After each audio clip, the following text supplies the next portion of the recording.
이제 우리 말씀을 함께 보겠습니다. 요한계시록 2장 1절부터 7절까지 말씀 함께 보겠습니다. 요한계시록 2장 1절부터 7절 말씀 저와 여러분 교독하겠습니다. 에베소 교회의 사제에게 편지하라. 오른손에 있는 7별을 붙잡고 7 금촛대 사이를 거느시는 이가 이르시되,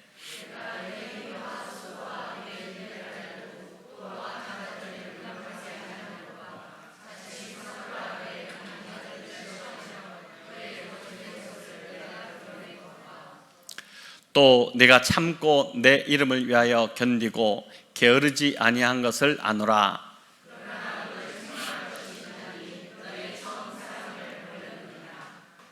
그러므로 어디서 떨어졌는지를 생각하고 회개하여 처음 행위를 가지라. 만일 그리하지 아니하고 회개하지 아니하면 내가 네게 가서 내 촛대를 그 자리에서 옮기리라.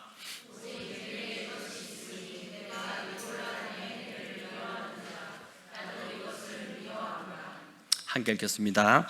귀 있는 자는 성령이 교회들에게 하시는 말씀을 들을지어다. 이기는 그에게는 내가 하나님의 낙원에 있는 생명나무의 열매를 주어 먹게 하리라. 아멘. 지난주 이제 저의 고향 후배 목사님 한 분이 찾아왔습니다. 김해에서 목회하고 계신데 서울에 이제 한 주간 또 세미나도 있고 이렇게 해서 왔다가 들렸는데 이제 금요기도회 이야기를 좀 나눴습니다. 저희 교회 금요기도회 또 어떻게 하고 있는지. 이제 한성교회라고 유명한 이제 교회, 금요 철야가 유명한 교회가 있지 않습니까? 그 교회에서 하는 그 철야 세미나에 이제 참석했다가 그래서 묻게 됐는데, 그 이야기를 나누던 중에 이제 제가 듣게 된 이야기가 이 금요기도회가 주일을 위한 날이다, 이런 이야기를 하더라고요. 그러니까 이제 우리가 은혜 가운데로 들어가기가 참 쉽지 않지 않습니까? 주일도 오늘만 하더라도 지금 이리저리 굉장히 힘들게 또 직장이나 또는 개인의 일이나 이런저런 일로 이제 또 하루를 보내다가 오셨기 때문에 많이 피곤하고 그렇기 때문에 또 찬양을 해도 좀 깊이 좀 들어가고 싶은데 잘 되지 않고 막 이런데, 이 금요일 날 은혜를 받음으로 주일을 준비하는 날이다, 금요일이. 그 이야기를 하는데 굉장히 좀 새롭게 들렸어요. 그만큼 우리가 은혜 가운데로 들어가기가 힘들고 그렇기 때문에 금요일이 필요하고, 금요일 기도회를 통해서 우리가 뜨겁게 준비되면 주일에 그 예배 가운데로 더 깊이 들어갈 수 있다, 이 말을 이제 하는데 참 공감이 되기도 했습니다. 오늘 그래서 이제 제가 드리는 말씀은 잘 나오셨다는 것입니다. 우리 서로 다시 한번 인사 나누겠습니다. 잘 나오셨습니다. 네, 은혜 받으시다, 이렇게 인사 나누겠습니다. 네, 감사합니다. 오늘 이제 요한계시록 2장인데 처음 사랑을 회복하라, 이 제목으로 오늘부터 이제 소아시아 7교회에 대해서 매주 금요 기도회에서 살펴보고자 합니다. 오늘은 그 첫 번째 교회인 그 에베소 교회입니다. 여러분, 7교회 중에 왜 에베소 교회에 가장 먼저 말씀하셨을까요? 그 요한이 유배되어 있던 반모섬에서 가장 가까운 도시가 바로 이 에베소였기 때문입니다. 지도를 한번 보여주시면 감사하겠습니다. 여러분, 이 잘 안 보이실 텐데 제일 밑에 그 에게해 이렇게 표기가 있는 그 위에 보면은 팻모스라는 그 섬이 있습니다. 반모섬입니다. 그 반모섬에서 위로 이렇게 올라가 보면은 이제 에베소 교회가 있고 서머나 교회가 있고 또 두아디라 교회가 있고 뭐 그렇게 쭉 연결됩니다. 버가모, 두아디라, 사대, 빌라델비아 이렇게 쭉 연결되는데 바로 그러니까 제일 가까운 곳에 이제 자리를 잡고 있는 곳이 바로 이 에베소라는 교회입니다. 우리 1장 11절을 한번 다시 보여주시겠습니까? 같이 읽어보겠습니다. 1장 11절입니다. 이르되 네가 보는 것을 두루마리에 써서 에베소, 서머나, 버가모, 두아디라, 사대, 빌라델비아, 라오디게아 등 7교회에 보내라 하시기로. 여러분, 여기 교회 순서가 나오는데 아까 지도 보신 그 지도 차례대로 에베소부터 이렇게 쭉 올라갑니다. 차례대로 되어 있습니다. 편지를 써서 보내라, 편지를 써서 보내는 것인데, 오늘로 말하면은 이제 우편 배달부가 편지를 들고 에베소 교회부터 시작해서 전달 쭉 올라가는 거죠. 자, 이 순서 하나만 보더라도 하나님이 얼마나 이제 섬세하신지를 알 수 있습니다. 만약 그 에베소에서 라오디게아 저쪽 끄트머리에 있는 라오디게아로 갔다가 다시 북쪽에 버가모로 갔다가 또 사대로 갔다가 이렇게 왔다 갔다 했다면은 시간도 훨씬 더 걸렸을 뿐만 아니라 정신이 없지 않았겠습니까? 그러니까 하나님이 하시는 일을 보니까 질서 있게 아주 순서대로 이제 하시는 것을 볼 수 있는데, 하나님께서 저와 여러분을 인도하실 때도 아주 섬세하게 이끄신다는 것을 알 수가 있습니다. 우리가 기도하고 간구하는 것도 이제 응답을 하실 때 그냥 막 응답하시는 것이 아니라 많은 것을 고민하시고 또 고려하셔서 응답해 주시는 분이시죠. 우리보다 우리를 더 잘 아시고 가장 좋은 때에 우리에게 뭐가 좋을지, 언제가 좋을지를 아시고 섬세하게 하나님 인도하신다는 것입니다. 그 하나님을, 그 섬세하신 하나님을 더 의지하시고 신뢰하는 저와 여러분 되시기를 바랍니다. 주님이 이 요한에게 에베소 교회에 가장 먼저 말씀을 전하라라고 하신 더 중요한 또 하나의 이유가 있는데, 그 뭐냐면은 에베소가 당시 소아시아 지역의 중심이었기 때문입니다. 소아시아의 수도가 이제 우리가 에베소로 알고 있지만 에베소가 아니라 버가모였다고 합니다. 근데 이제 실질적인 중심지는 에베소였습니다.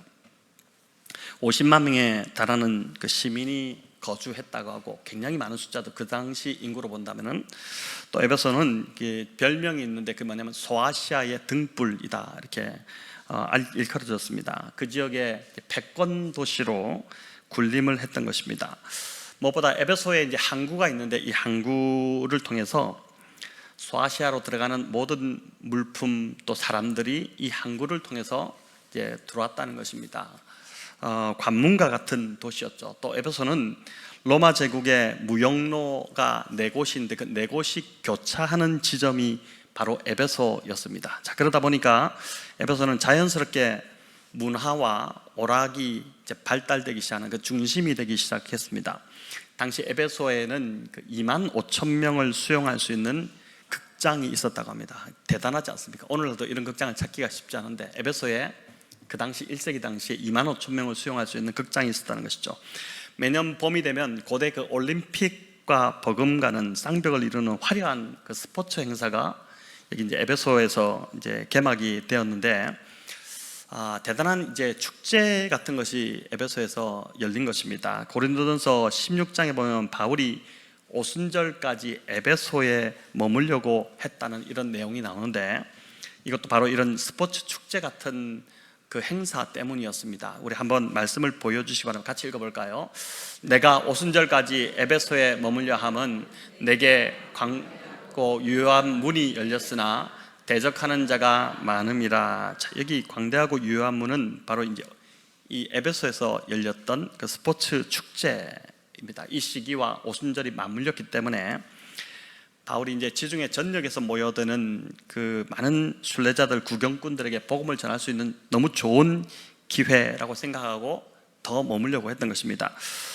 무엇보다 이 에베소에는 고대 이제 세계에서 7대 불가사의 중에 하나로 알려져 있는 아데미 신전이 있었고, 이 신전에서 벌어지는 의식은 참 끔찍하고 혐오스럽기 그지 없었다고 합니다. 신전은 사제들, 또 신전 장기, 또 음악가들, 무용수들로 이제 넘쳐났었고, 그러다 보니까 이제 이 신전 의식이 치러질 때 보면은 술 취함, 난잡하고 방탕한 행위들, 격렬한 자해 행위, 칼로 몸을 상해하고 이런 일들이 일어나서 광란 그 자체였다라고 합니다. 주전 5세기에 그 에베소에서 이제 주전 5세기니까 이제 BC죠. 그때 태어났던 그 헬라 클레이토스라는 그 헬라 철학자가 있습니다. 그 이제 고향 에베소에서 태어나서 자랐는데 그 에베소를 그가 이제 자기 고향을 뭐라고 표현했냐면은 어둡고 사악한 도시다. 에베소는 그런 도시다. 이렇게 표현했습니다. 동료 시민들의 도덕성은 짐승보다 못하다. 여기 사는 시민들은 다 짐승보다 못한 자들이다. 그래서 이 에베소 사람들은 마지막 한 사람까지도 모조리 교수형에 처해야 마땅하다 할 정도로, 여러분 자기 고향을 이렇게까지 폄하할 정도였으면 이 에베소가 얼마나 타락하고 또 영적으로 어두운 도시였는지를 우리가 짐작할 수 있습니다. 여러분 이 에베소에 교회가 세워집니다. 사도행전에 따르면 에베소에 최초로 복음을 전한 사람은 바울의 동역자였던 브리스길라와 아굴라였던 것으로 그렇게 봅니다. 아마 이들에 의해서 에베소의 교회가 세워졌을 건데, 그 이후에 에베소 교회에 아볼라라는 사람이 합류를 합니다. 여러분, 사도행전 18장에 보면 이 아볼라는 언변이 좋고 또 성경에 능통했던 자다, 그렇게 이제 소개를 하고 있죠. 이후에 바울이 이 에베소에서 제차 들리면서 에베소에 머물면서 이제 말씀을 가르치기 시작하는데, 사도행전 19장 9절 10절을 우리 같이 한번 읽어볼까요? 두란노 소원에서 날마다 강론하니라. 2해 동안을 이같이 하니 아시아에 사는 자는 유대인이나 헬라인이나 다 주의 말씀을 듣더라. 자, 두란노 소원에서 바울이 이제 2년간 계속해서 말씀을 계속 전했는데 그 말씀을 다 들었다는 것이죠. 그러니까 에베소가 당시 소아시아 지역의 전략적 요충지였기 때문에 그 덕분에 복음이 그런 기반 시설을 바탕으로, 그런 문화를 바탕으로 이제 이 에베소를 시작으로 소아시아 전역으로 퍼져가면서 교회가 하나 둘씩 세워지기 시작한, 이 소아시아 7교회가 이제 그렇게 세워졌다고 보는 것입니다. 또 사도행전 19장에 보면 바울이 이 에베소 지역에서 말씀만 전한 것이 아니라 능력도 굉장히 많이 행하게 되는데, 바울의 몸에서 손수건이나 앞치마를 가져다가 병든 사람에게 얹으면 병이 떠나가고 또 악기가 나가는 일들이 일어납니다. 이게 사도행전에 나오는 이야기죠. 이제 그러자 테마사들이, 그 마귀의 축사하는 이 테마사들이 바울의 능력을 막 시샘하는 일이 일어나는데, 이들은 능력이 있는 자들이 아닙니다. 능력 있는 척했던 사기꾼들이죠. 이들이 이제 능력을 나타내 보이려고 하다가 오히려 악귀에게 혼쭐이 나고 이제 수치를 당하는 일들이 일어납니다. 그러니까 더 이제 바울을 막 잡아 죽이려고 했던 것이죠. 또 마술을 행하던 사람들이 복음을 듣고 변화되는 일들이 일어나면서 그들이 이제 마술을 행할 때 관련됐던 그 마술책들을 다 가지고 나서 사람들 앞에서 그걸 다 이제 불태워버리는 일이 일어나는데, 그 가격만 해도 책값이 은 5만이나 되었다. 이제 대충 주석에 의하면은 수십억은 좋게 넘었을 것이다. 어마어마한 그 마술책을 다 불태우는 일들이 일어났던 것입니다. 또 데메드리오라는 은장색이 소요를 일으키게 됩니다. 우리 사도행전을 살펴봤기 때문에 이제 기억이 나실 텐데, 사람들이 바울이 전한 복음을 듣고 더 이상 아데미 여신상, 신상을 사지 않으니까 그거를 팔아야지 돈이 되고 먹고 사는데, 사람들에게 이제 사람의 손으로 만든 것은 신이 아니다, 바울이 그렇게 가르치다 보니까 그걸 사지 않는 일이 벌어지니까 경제적 타격을 입게 됩니다. 자, 그래서 그러다 보니까 이제 이 데메드리오가 주동이 돼서 그 조합원들을 다 선동해가지고 바울과 그를 따르는 자들을 이제 잡으려고 소요를 일으키는 일들까지 에베소에서 일어나기 나섰습니다. 여러분, 에베소 교회는 그저 바울의 가르침을 따라서 예배드리고 말씀을 열심히 배우고, 그리고 또 병자를 고치고 병든 자들을 섬기고 말씀대로 살아갔을 뿐인데, 소아시아의 이 중심 도시 에베소가 변화되는 일들이 막 일어나기 시작한 것입니다. 우리 1900년 초에 이제 대부흥이 전 세계를 휩쓸고 가지 않았습니까? 그때 스코틀랜드에서 이제 부흥이 일어날 때 그 기록들을 보면은 술집이 문을 닫고, 부흥이 막 쓸고 가니까, 부흥이 막 일어나니까 술집이 문을 닫고 유치장이 텅텅 비는 일들이 일어났다. 이제 그런 기록들이 있는데, 우리나라 평양 대부흥 때도 참 놀라운 일들이 있었죠. 마치 이제 그것처럼 지금 에베소 교회 안에도 이런 대단한 일들이, 에베소 이 도시 안에 이런 일들이 막 일어났던 것입니다. 여러분, 오늘날 교회가 세워져도 그 주변 동네가 전혀 변하지 않고 오히려 교회가 더 주변 동네에 민폐를 끼치고 주차 문제로 막 주민들을 괴롭게 하고 욕을 얻어먹고 이런데, 이런 것에 비하면 이 에베소 교회는 정말 놀라운 복음의 역사가 일어났던 교회라고 할 수 있습니다. 무엇보다 에베소 교회의 자랑은 그 교회를 목회한 대단한 목회자들이었습니다.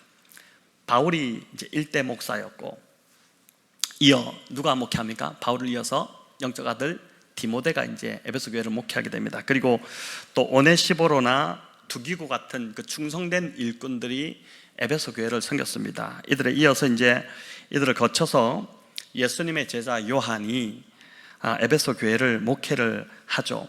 여러분, 교회 역사상 가장 대단한 목회자들을 두었던 교회, 저희 교회는 이제 제가 지금 1대 목사지만은 그 뒤에 이제 계속해서 이어지겠지만은 가장 1세기 지금까지 2000년 교회 역사에서 이 에베소 교회만큼 대단한 목회자를 둔 교회가 없을 정도로 정말 놀라운 목회자들을 둔, 그것이 자랑인 교회였습니다. 여러분, 이런 목회자들의 영향으로 에베소 교회를 통해서 소아시아 지역에 이제 교회들이 세워지기 시작했습니다. 일종의 소아시아 지역의 교회 개척의 중심 역할을 했던 교회가 바로 이 에베소 교회라고 할 수 있습니다. 자, 2절 3절은 이런 에베소 교회를 향한 주님의 칭찬인데 우리 같이 한번 읽어보겠습니다. 내가 내 행위와 수고와 자칭 사도라 하되 아닌 자들을 시험하여 그의 거짓된 것을 네가 드러낸 것과 또 내가 참고 내 이름을 위하여 견디고 게으르지 아니한 것을 아노라. 아멘. 여기 이제 내 행위와 수고를 안다 이렇게 하는데, 여러분, 이 수고라는 단어는 그저 좀 고생했다 이런 게 아니라 지칠 때까지 노력한다 이런 뜻입니다.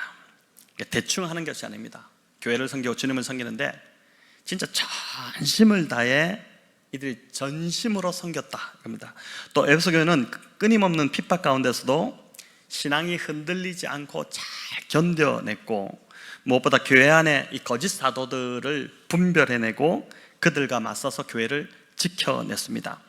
또 이들은 여기 보니까 주의 일에 게으르지 않았다, 게으름을 피우지 않았다는 것이죠. 대충 하지 않고 대충 그냥 눈가림으로 그냥 의무감으로 이렇게 하는 것이 아니라 정말 최선을 다해서 열심히 주님을 섬겼다는 것입니다. 여러분, 얼마나 참 대단하고 모범이 되는 교회입니까? 하지만 안타깝게도 주님은 이 에베소 교회를 책망하십니다. 처음 사랑을 버렸다는 것입니다. 우리 2장 4절 같이 읽겠습니다. 그러나 너를 책망할 것이 있나니 너의 처음 사랑을 버렸느니라. 자, 너의 처음 사랑을 버렸느니라 이렇게 하는데 여기 책망할 것이 있나니죠. 여러분, 이 책망하다는 단어를 주목할 필요가 있는데 이는 단지 나무라거나 야단치는 정도가 아닙니다. 영어로 보면 against라는 단어를 썼는데 반대하다, 맞서다 이런 뜻이잖아요. 근데 그걸 넘어서 대적하다는 뜻이 담겨 있습니다. 대적하다. 주님이 에베소 교회를 대적하겠다는 것이니 이 얼마나 수위가 높습니까? 얼마나 위험한 수위입니까?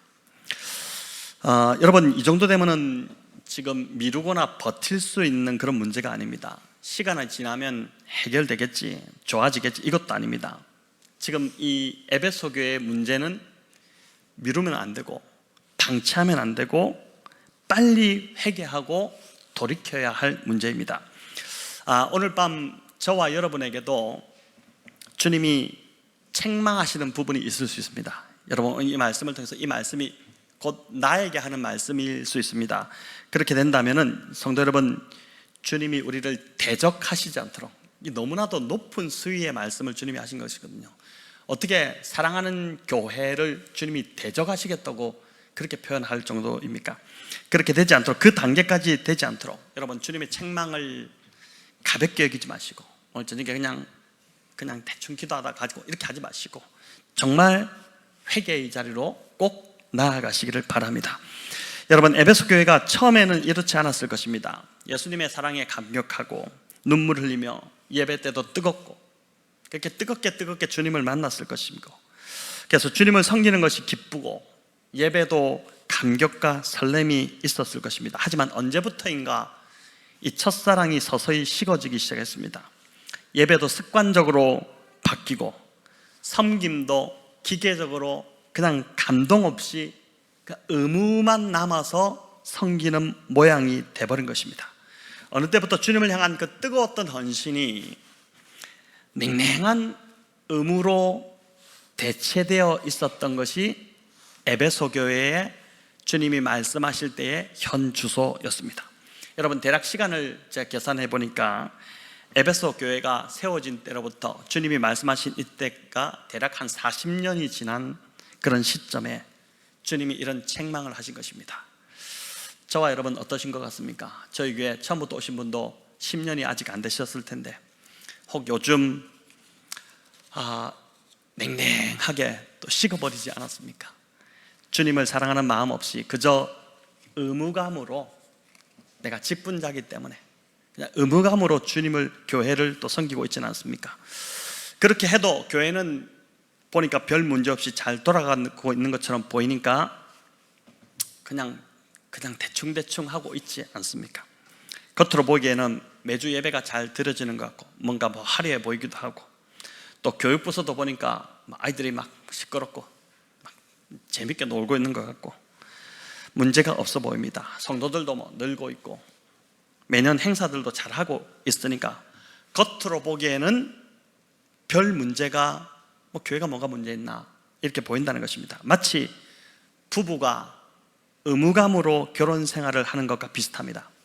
다른 사람이 볼 때는 별 문제 없어 보이는 부부입니다. 싸우지도 않고 집안에 큰 문제가 있는 것이 아니고 무슨 외도를 한 것도 아니고, 하지만 부부 사이에 가장 중요한 서로를 돌보고 사랑하는 마음이 좀 친밀하게 서로 대화하고 이런 것들이 언제부턴가 식어졌다면, 그래서 그 식어진 것이 계속 그냥 그렇게 냉랭하게 그냥 서로 타치도 하지 않고 그냥 그렇게 가고 있다면, 이건 이제 이 부부 관계는 의무감만 그냥 남아있는 것이죠. 서로를 사랑해서 사는 것이 아니라 그냥 자기가 살기 위해서 어쩔 수 없이 부부로 살아가는 모양새인 것입니다. 여러분, 주님은 에베소 교회가 첫사랑을 잃어버린 채로 계속 지내는 것을 결코 기뻐하지 않으셨습니다. 그걸 결코 원치 않으셨어요. 이대로 방치하거나 무시하고 그냥 지내는 걸 용납하지 않으신 것입니다. 그래서 책망이라는 단어를 쓰시며 내가 너를 대적하겠다 이런 표현까지 쓰시며 에베소 교회에게 지금 경고하고 계신 것입니다. 교회가 교리의 순결도 잘 지키고 게으르지 않고 부지런하여서 교회를 잘 섬기고 또 핍박 가운데서도 잘 인내하며 교회를 잘 지켜냈다 하더라도 이 많은 것들이 너무 좋은 것들이 많잖아요. 자랑할 것들이 많잖아요. 그렇다 할지라도 하나님을 사랑하는 열정을 잃어버렸다면 그건 다 잃어버린 것이다. 그건 교회로서의 기능을 상실하는 것이다. 그렇게 주님이 지금 말씀하시는 것입니다. 여러분, 소아시아 7교회, 지난번에도 말씀드렸지만 이 7이라는 것은 완전수, 충만을 뜻하는 숫자이기 때문에 이 소아시아 7교회만 말하는 것이 아니라 전 세계의 모든 교회, 또 역사에 나타났던 모든 교회에게 말씀하시는 것이 곧 우리 교회에게도 말씀하시는 것인데, 뿐만 아니라 오늘 밤 이 교회를 이루는 성도된 저와 여러분에게도 하시는 말씀이라고 믿으시기를 바랍니다. 자, 그렇게 주님은 저와 여러분 역시 그저 형식적으로 신앙생활을 하고 하나님을 사랑함 없이 그저 냉랭한 의무감으로 교회를 섬기는 것을 결코 원치 않으신다는 것입니다. 회개하여 이 첫사랑을 회복하지 않으면 촛대를 옮겨버리겠다. 여러분, 너무나도 두려운 경고를 주십니다. 촛대를 옮겨버리겠다. 너희 안에 나를 향한 그 사랑 없이 신앙생활 한다면은, 그것이 계속된다면 촛대를 옮겨버리겠다. 자, 우리 5절 같이 한번 읽어볼까요? 5절입니다. 그러므로 어디서 떨어졌는지를 생각하고 회개하여 처음 행위를 가지라. 만일 그리하지 아니하고 회개하지 아니하면 내가 내게 가서 내 촛대를 그 자리에서 옮기리라. 여러분, 촛대를 옮기겠다는 것은 에베소 교회의 종말을 뜻하는 말입니다. 끝장내시겠다는 거예요. 에베소 교회 문 닫게 해버리겠다는 겁니다. 여러분, 에베소 교회가 이 주님의 말씀에 이 경고에 어떻게 반응했을까요? 역사적 자료가 남아있지 않아서 알 수 없지만 오늘날 결과적으로 보면 주님은 촛대를 옮기셨습니다. 여러분, 오늘날 에베소에는 교회가 없습니다. 터키 지역에 에베소 교회, 심지어 에베소라는 도시마저 사라졌습니다. 유적만 남아있어요. 여러분, 1세기에 영적으로 가장 왕성했던 이 에베소 교회는 결국 종족도 없이 사라지고 말았습니다. 여러분, 두려움으로 이 말씀을 받으면 좋겠습니다. 교회가 가장 경계해야 하는 것이 영적으로 냉랭해지는 것입니다. 이걸 누가 아느냐? 성도들 서로도 알겠지만은 내가 알고 있어요. 주님이 불꽃 같은 눈동자로 보고 계십니다. 어느 순간부터 냉랭해져 있는 채로 그냥 신앙생활하고 있는 것, 그걸 누구한테 탓을 돌리고 내 탓이 아닌 것처럼 교회가 문제고 상대가 문제고 어떤 사람 때문에 내가 이렇게 되었다고 하고 그렇게 하는 그 모든 냉랭함, 주님이 오늘 이 밤에 경고하신다고 들으시면 좋겠습니다.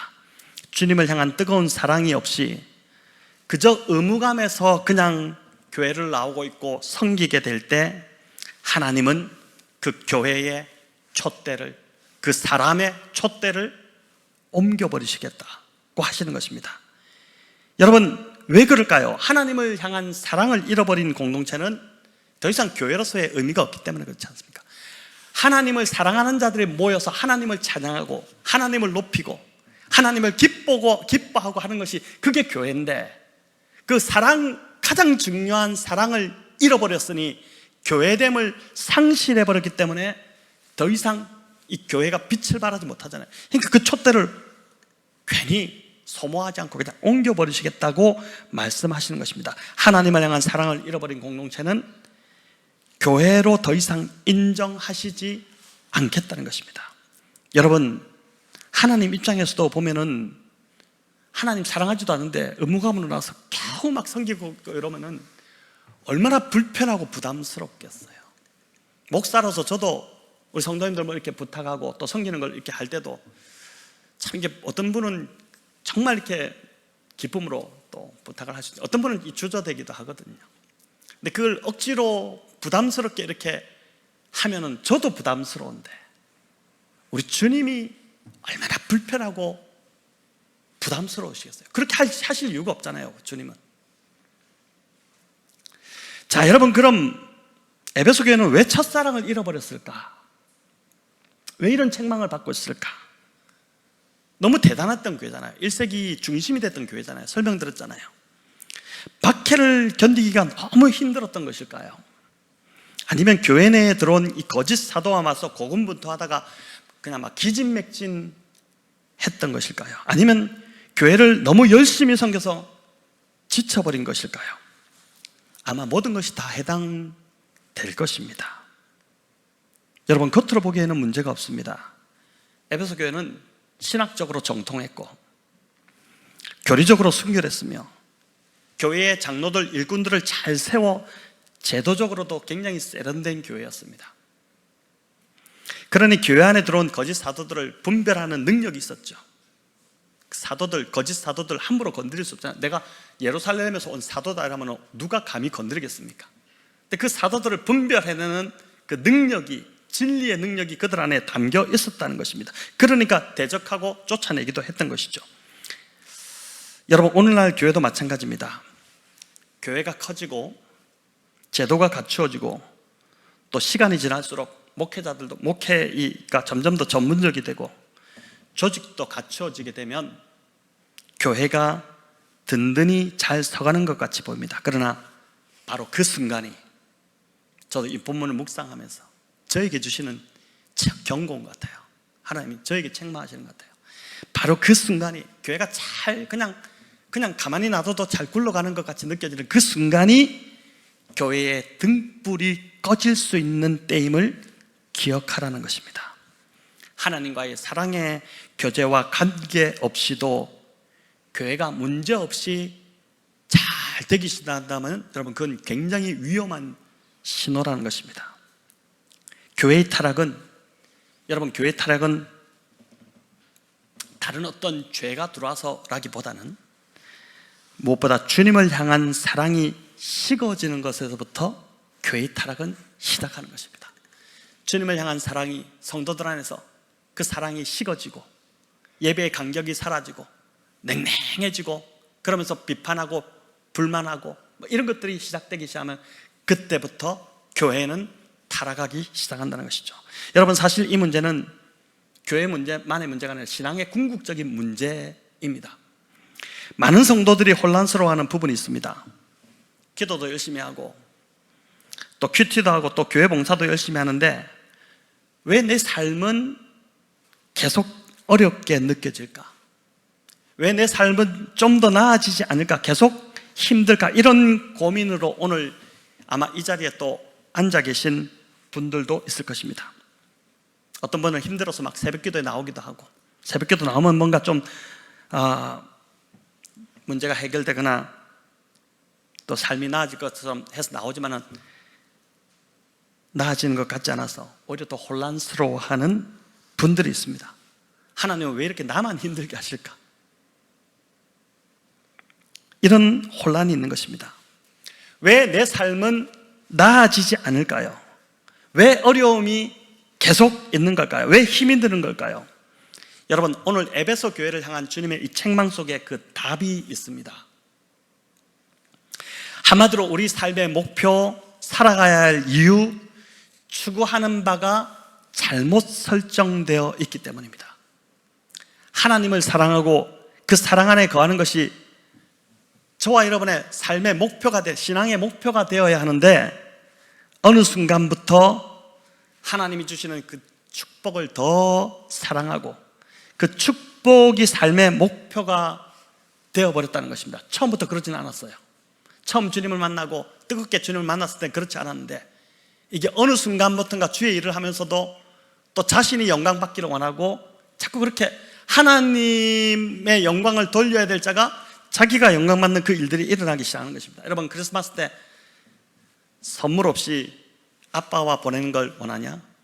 아니면 아빠 대신 선물을 받는 걸 원하냐? 둘 중에 하나를 선택하라. 아이들한테 오늘 밤 가서 물어보십시오. 뭐라고 대답할까요? 아이들이 난 선물을 더 원해요.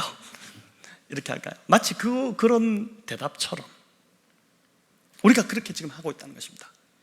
여러분, 심지어 큐티를 열심히 하고 교회 봉사를 열심히 하고 기도의 자리에 나오는 것도 주님을 사랑해서가 아니라 삶이 더 나아지기를 바라서일 수도 있다는 것입니다. 또 어떤 분은 주님과의 교제를 위해서가 아니라 사람들을 인도하기 위해서 큐티를 하기도 합니다. 우리 교회로 본다면 주일학교를 맡고 있는 교사들이 이럴 수 있고 또 목자들이 이럴 수 있습니다. 저와 교육자들은 뭐 말할 것도 없죠. 하나님의 교제를 즐거워해서 묵상도 하고 기도의 자리에 앉아야 하는데 이번 주 목장 모임을 인도해야 되니까 그 본문을 내가 그냥 이렇게 묵상하는 것입니다. 인도하기 위한 묵상.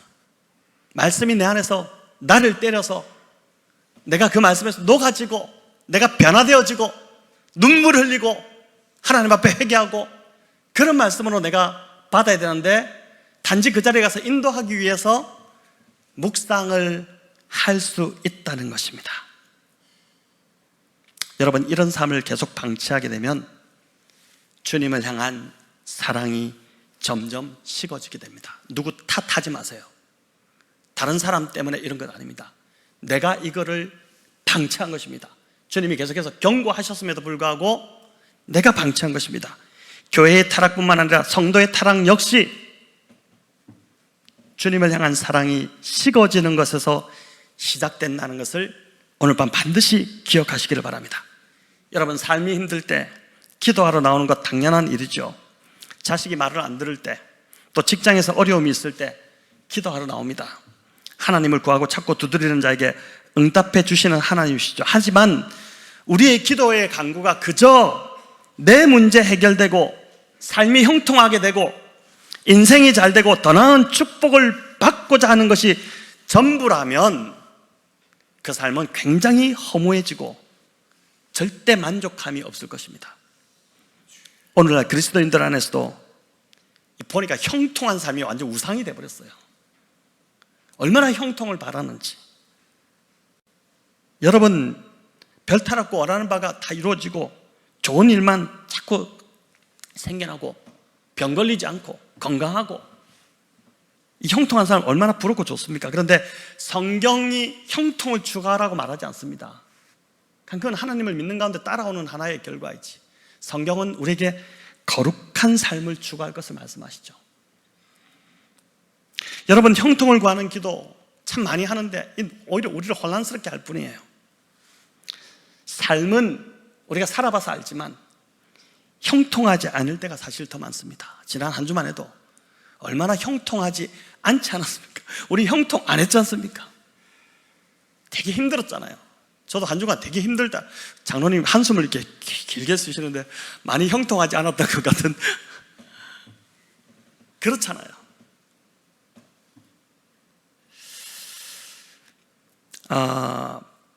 받는 월급에서 착실하게 11조 내고 봉사도 열심히 하고 성경도 읽고 하는 이유가 여러분 주님을 사랑해서가 아니라 형통의 축복을 받기 위함이라면, 더 나은 삶을 바라서 그렇게 한다면 우리의 신앙의 목적이 단단히 지금 잘못되어 있다는 것입니다.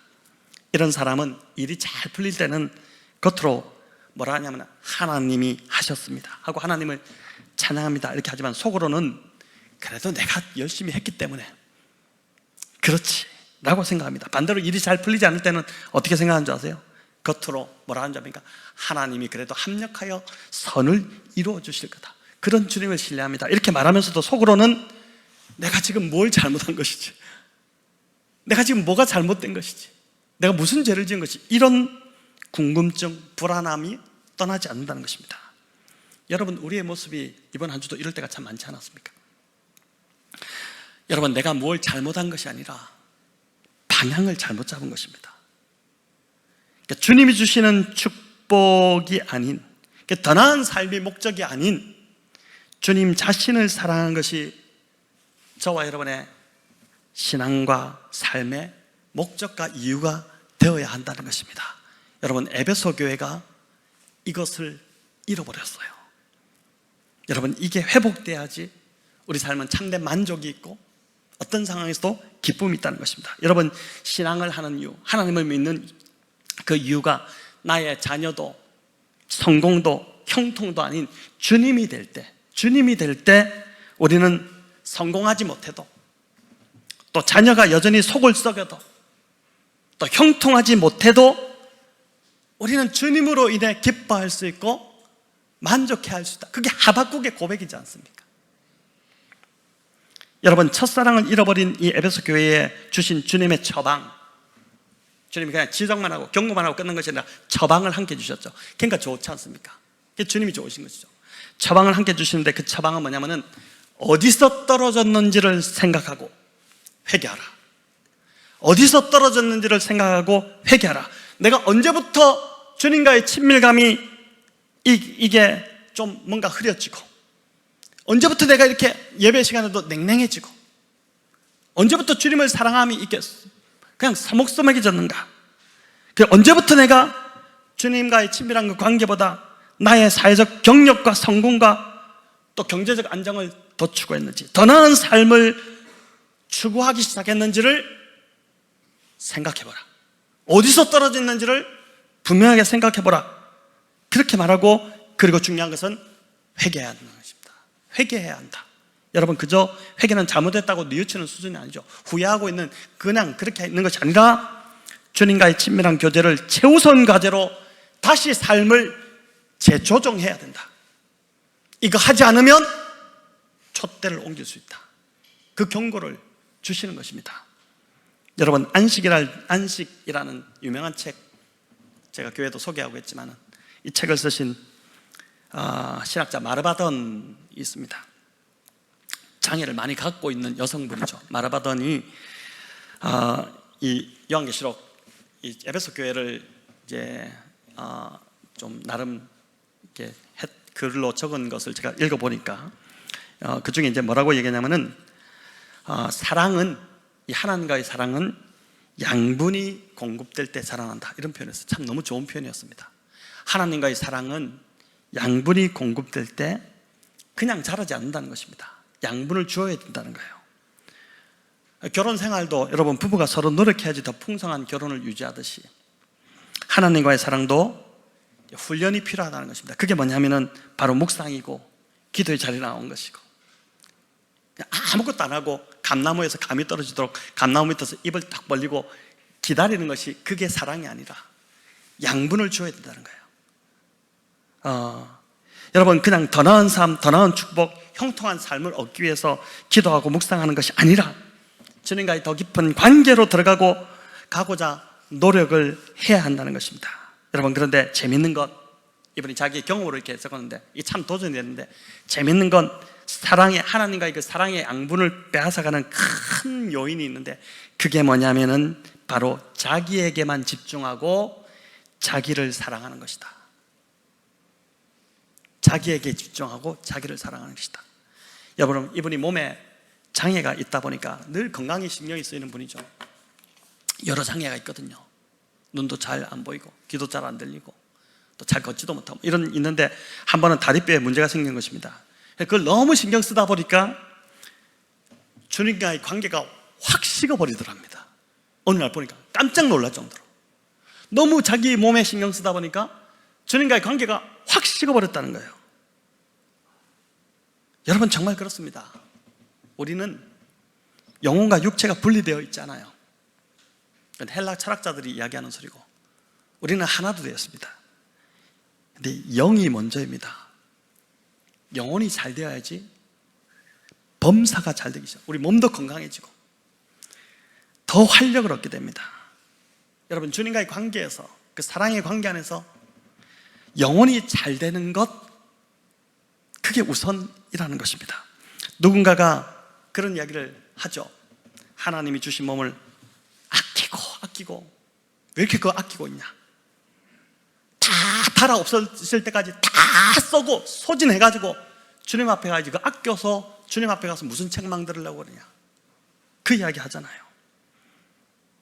저와 여러분, 우리 교회 성도님들이 바로 그런 그리스도인들이 되기를 축원합니다.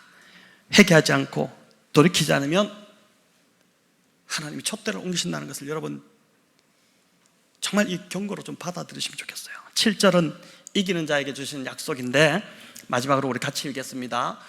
귀 있는 자는 성령이 교회들에게 하시는 말씀을 들을지어다. 이기는 그에게는 내가 하나님의 낙원에 있는 생명나무의 열매를 주어 먹게 하리라. 여러분, 놀라운 약속이 주어졌는데 왜 이기는 자에게 하필 낙원에 있는 생명나무의 열매를 주어 먹게 한다고 할까요? 여러분, 이는 비유적인 표현인데, 아담이 선악과를 먹고 범죄했을 때 하나님은 생명나무의 선악과를 먹었잖아요. 생명나무의 열매까지 먹을까 해서 인간을 어디서 쫓아내십니까? 에덴에서 쫓아내시고 불칼을 두어서 생명나무의 길을 지키게 하셨죠. 그래서 생명나무의 나무의 열매를 먹게 한다, 이 말은 다시 말해 에덴의 삶으로 다시 회복시키겠다는 것입니다. 여러분, 에덴의 뜻이 뭐라고 했죠? 이제는 아시죠? 에덴의 뜻이 뭡니까? 조이잖아요. 기쁨이라는 뜻이에요. 여러분, 에덴이 왜 기쁨일까? 그곳에 하나님이 계시고 하나님과의 막힘없는 교제가 이루어지고 있기 때문입니다. 성공하는 삶, 형통하는 삶에서 만족을 누리는 것이 아니라, 더 나은 삶, 거기서 기쁨을 찾는 것이 아니라 하나님과의 깊은 사랑의 관계 속에서 우리의 삶은 참 만족과 기쁨을 누리게 된다는 것입니다. 오늘 이 밤 이 에베소 교회에 주시는 교훈을 통해서 회개하고 돌이키는 은혜가 저와 여러분 가운데 있기를 간절히 바랍니다. 여러분, 삶이 힘들고 지치는 이유가 여태껏 잘못된 것을 추구하고 있었기 때문임을 깨닫게 되시기를 바랍니다. 하나님과의 사랑은 양분이 필요합니다. 오늘 이 밤 결단하며 여러분 기도하십시오. 우리의 결심을 성령님이 도와주실 것입니다. 오늘 이 밤 말씀 앞에서 주님과의 첫사랑을, 그 처음 사랑을 다시 회복하시는 그런 은혜가 우리 모두에게 임하기를 우리 주님의 이름으로 축원합니다.